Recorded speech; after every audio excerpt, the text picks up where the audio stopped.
السلام عليكم، مرحبا بكم في فيديو جديد ومرحبا بكم على قناتي مطبخ سالي. اليوم ان شاء الله غادي نحضروا الشباكيه بطريقه سهله وبسيطه كتنجح معك من اول تجربه مع التشبيكه اللي اول مره على اليوتيوب. سهله بزاف وكتوجد معك بسرعه وما غاديش تحتاجي اللي يعاونك نهائيا هذا العام في الشباكيه. وندوزو نشوفوا طريقه التحضير والمقادير. بالنسبه للمقادير عندنا 600 غرام ديال الدقيق الخاص بالحلويات. عندي هنا نص كاس ديال الزبده ونص كاس ديال الزيت. بالنسبه للزبده دوبتها بالمجموع كاس ما بين الزبده والزيت. هنا كاس ديال الجلجله اللي مطحون وملين. هنا عندي معلقه كبيره ديال النافع ومعلقه صغيره ديال القرفه اللي حتى هي غادي نغربلها مع واحد الخماره من وزن 8 غرام اللي حتى هي غادي نغربلها. وعندي 2 معالق ديال الخل. بالنسبه للخل كيهشش لينا الشباكيه. وعندي هنا شويه ديال الملحه وعندي راس معلقه ديال الخميره ديال الخبز. وهنايا عندي واحد الكاس فيه الماء ديال الزهر، نص كاس الماء الزهر وكملته بالماء دافي مع دويمه ديال الزعفران وكنهزو منه واحد شويه كندوبو داك الخميره والملحه وكنكملوا هكذا كنرملوا داك الدقيق ديالنا كنرملوه مزيان بداك الزبده والزيت اللي استعملنا. كاس ما بين الزبده والزيت. بالنسبه للزبده كتذوبوها حتى كتنشف من داك الماء ديالها ما كيبقاش فيها الماء. وهكذا كتحاولوا ترملوا الدقيق ديالكم مزيان. ضروري هاد المرحله هذه هي اللي كتعطينا هشاشه في الشباكيه ديالنا، كتجي هشيشه بزاف بلا ما نحتاجوا ان احنا ندلكوها.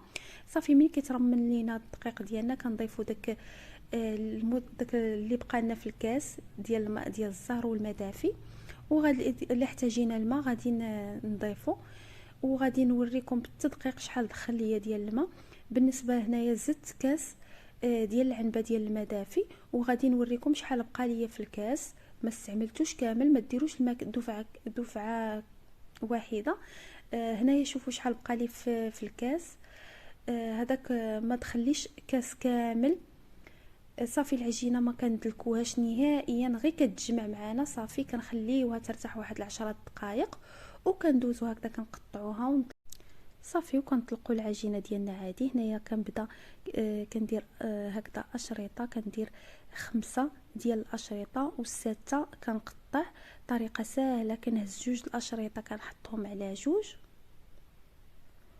وكيبقاو لي 2 كنولي نقلبهم كما كتشوفوا بهذه الطريقه. هكا طريقه سهله وبسيطه. كنقبطوا لها الجنيبات وكنحاولوا نفتحوا هكذا الاشرطه ديالنا باش كيجيو مفتحين. فهاد الطريقه هذه راها سهله وبسيطه، فما يمكنش ما تنجحش معك الشباكيه بهاد الطريقه هذه. بالنسبه هذه الطريقه الاولى. اما الطريقه الثانيه حتى هي راه سهله بزاف بزاف. هنا غادي نزيدوا حبه واحده اخرى باش تنجح معكم الطريقه الاولى وتعتمدوا هاد الطريقه هذه حيت هذه سهله بزاف. هنا كنشدوا 2 ديال الاشرطه كنديروهم مع 2 كيبقاو لينا 2 كنقلبوهم للاتجاه الثاني وهكذا كنحاولوا بحال اللي نفتحوا الشباكيه ديالنا وكنزيروا الجنيبات. ضروري كنزيروهم. ولا كانت هكذا العجينه في الجناب كبيره كتقطعوا منها واحد شويه، ولكن ما تقطعوش منها بزاف باش ما تحليكوش ملي تكون كتقلى. هذه هي الطريقه الثانيه سهله بزاف. عندي هنا 5 د الاشرطه كنفتحوهم من التحت كما كتشوفوا وكنحطوها هكذا. كنحطوا الشريط الوسطاني وكنحطوا عليه الجناب وكنخلفوهم بحال اللي كنديروا السبوله تماما.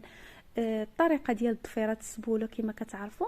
وصافي كنجمعوا لها الجنيبات بحال هكذا وكنحاولوا نفتحوها. هاد الطريقه راها سهله بزاف بزاف.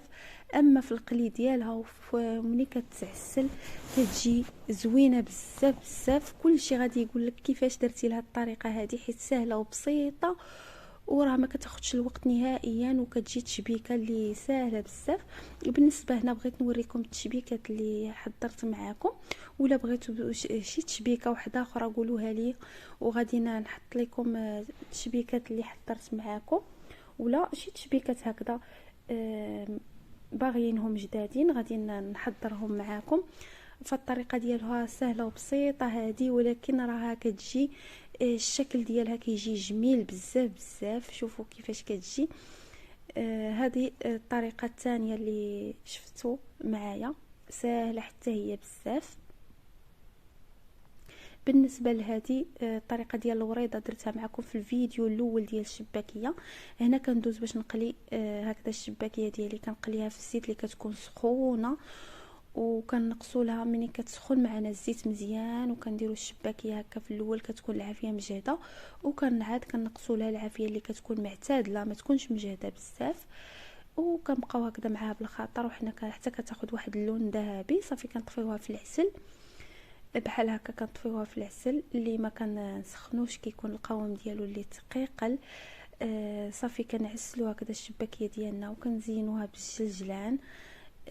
هاد الشباكيه هذه راه مستحيل ما تنجحش معاكي، ما تحتاجيش العوين نهائيا، غادي تحضريها من اول تجربه، وغادي تحضريها الشهر ديال رمضان، والله يدخلوا عليكم بالصحه والسلامه وباش ما كتمناو.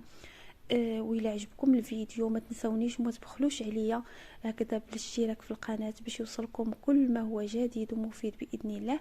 شوفوا الشباكيه كيفاش كتجي. هنا راني كنزينها وكنبين لكم المراحل كلها. طريقه سهله وبسيطه.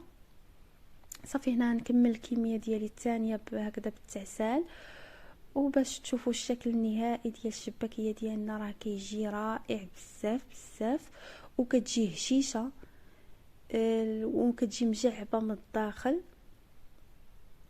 هنا هكذا كتبقاو تحيدوها من العسل وكتزينوها مباشره هكذا بالجلجلان.